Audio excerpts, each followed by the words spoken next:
Hello dear friend, आपका स्वागत है अपने यूट्यूब चैनल ऐसे स्टडी जोन में।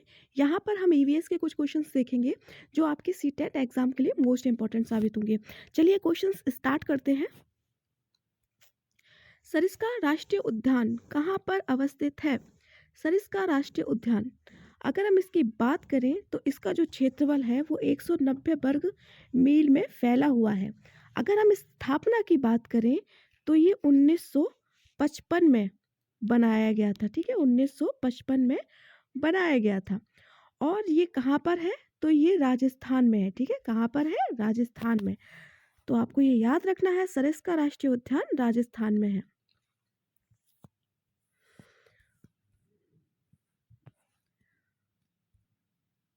वायुमंडल स्तर जो पृथ्वी के तल के नजदीक है, वायुमंडल स्तर जो पृथ्वी के तल के नजदीक है, तो इसका जो राइट आंसर होगा वो होगा शोभ मंडल। क्या होगा? शोभ मंडल। इसका अगर पृथ्वी से ऊपर तक की बात करें तो ये 0 से 12 किलोमीटर है। ठीक है, और मौसम इस परत में होता है। अगर इस परत की बात करें तो मौसम की जो जितनी भी गतिविधियां होती हैं वो शोभ मंडल में ही होती हैं। ये बात भी आपको याद रखनी है। पृथ्वी का आधा वायुमंडल होता है। ठीक है, शोभ मंडल का तापमान ऊंचाई के साथ घटता जाता है। जैसे ही ऊंचाई इसकी बढ़ती है इसका जो तापमान है वो घटता है।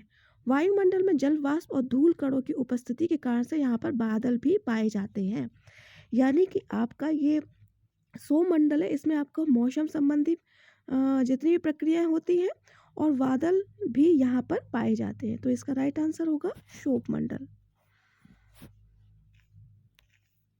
नेक्स्ट क्वेश्चन देख लेते हैं। वन्य जीव सुरक्षा पारित किया गया। वन्य जीव सुरक्षा कब पारित किया गया था? तो इसका जो राइट आंसर होगा वो होगा 1972 में। ठीक है, इसका राइट आंसर होगा 1972 वन्य जीवन सुरक्षा अधिनियम।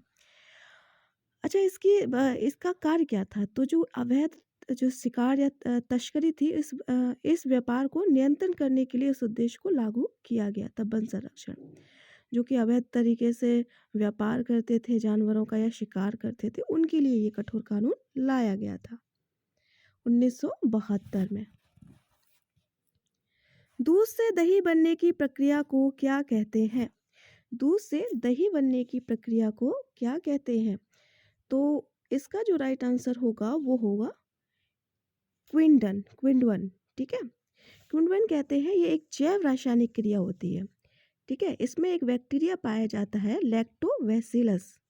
कौन सा बैक्टीरिया पाया जाता है? लैक्टोबैसिलस, जो कि दूध से दही बनने का कारण है।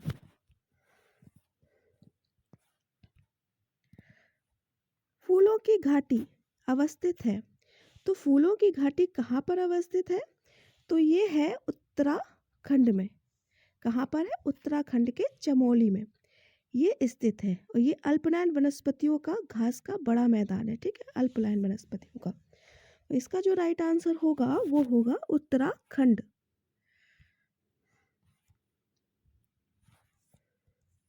भारत में प्रोजेक्ट टाइगर प्रारंभ किया गया। तो भारत में प्रोजेक्ट टाइगर को कब प्रारंभ किया गया था? तो जो इसका राइट आंसर होगा वो होगा 1973 में। कब हुआ था? 1973 में हुआ था। ठीक है, तो यहाँ पर अगर हम बात करें तो ये भारत और नेपाल दुनिया में बाघों की लगभग 2/3 आबादी की आवास प्रदान करते हैं। ठीक है, और अगर हम इस प्रोजेक्ट की बात करें तो अवैध शिकार और अवैध व्यापार का प्रमुख लक्ष्य बनाया गया था बाघ परियोजना। ठीक है,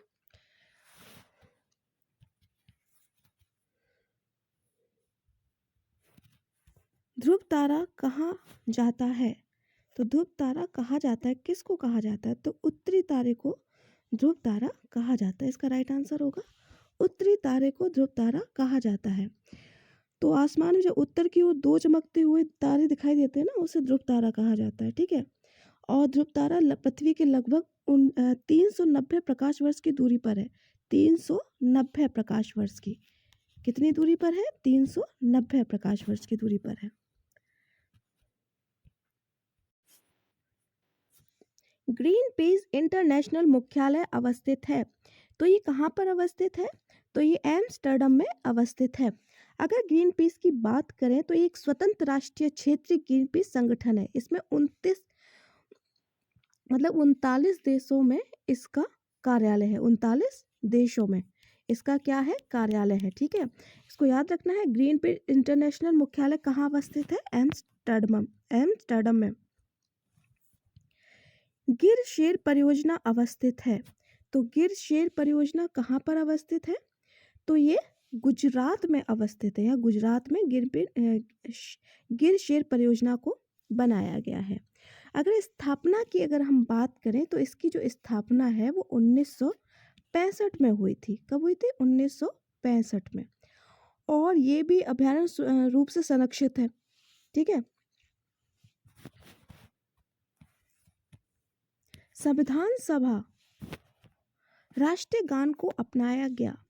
तो संविधान सभा में राष्ट्रीय गान को कब अपनाया गया था? तो वो अपनाया गया था 24 जनवरी 1950 को। कब अपनाया गया था? 24 जनवरी 1950 तो राष्ट्रीय गान किसके द्वारा बनाया गया? तो रविंद्रनाथ टैगोर के द्वारा। ये सभी आपको पता होगा, इसके रचयिता हैं, बांग्ला रचयिता। ठीक है। गंगा नदी निकलती है। गंगा नदी निकलती है, कहाँ से निकलती है? तो गंगा नदी गंगोत्री ग्लेशियर से निकलती है। तो ये तो ज़्यादातर लोगों को पता होगा कि गंगा नदी की जो प्रधान शाखा है वो भागीरथी है, जो कि गढ़वाला के हिमालय के गोमुख नामक स्थान पर गंगोत्री हिमनद या ग्लेशियर से निकलती है। गंगोत्री हिमनद, ठीक है, गंगोत्री ग्लेशियर से निकलती है। पुष्कर मेला कहाँ पर आयोजित किया जाता है? पुष्कर मेला कहाँ पर आयोजित किया जाता है? अजमेर में। ठीक है, अजमेर में किया जाता है। अगर इसकी हम बात करें तो अजमेर के 11 किलोमीटर दूर रेगिस्तान किनारे बसे पुष्कर हर साल पवित्र मेले का आयोजन किया जाता है। अगर हिंदू कैलेंडर के हिसाब से देखें तो ये कार्तिक पूर्णिमा के दिन ये पुष्कर झील के किनारे मेला सजाया जाता है। कार्तिक पूर्णिमा के दिन। निम्नलिखित में से पराबैंगनी किरणों में कौन सा अधिक हानिकारक होती है? तो कौन सी अधिक हानिकारक होती है? तो अगर हम इसकी बात करें तो यूवीसी सबसे अधिक हानिकारक होती है पराबैंगनी किरणों में से। अंतर्राष्ट्रीय न्यायालय मुख्यालय अवस्थित है। अंतर्राष्ट्रीय न्यायालय का मुख्यालय कहाँ पर अवस्थित है? तो ये है हैंग में। ठीक है, हैंग में अवस्थित है। अंतर्राष्ट्रीय ओजोन दिवस मनाया जाता है। तो ये कब मनाया जाता है? अंतर्राष्ट्रीय ओजोन दिवस तो ये आपका 16 सितंबर को मनाया जाता है। ठीक है, 16 सितंबर को। अगर हम यहाँ पर ओजोन परत संरक्षण दिवस यानी वर्ल्ड ओजोन डे के नाम से भी जाना जाता है। अंतर्राष्ट्रीय दिवस पूरी दुनिया में मनाने के लिए चिन्हित है। ठीक है, अंतर्राष्ट्रीय दिवस पूरी दुनिया में मनाने के लिए ओजोन दिवस 16 दिसंबर।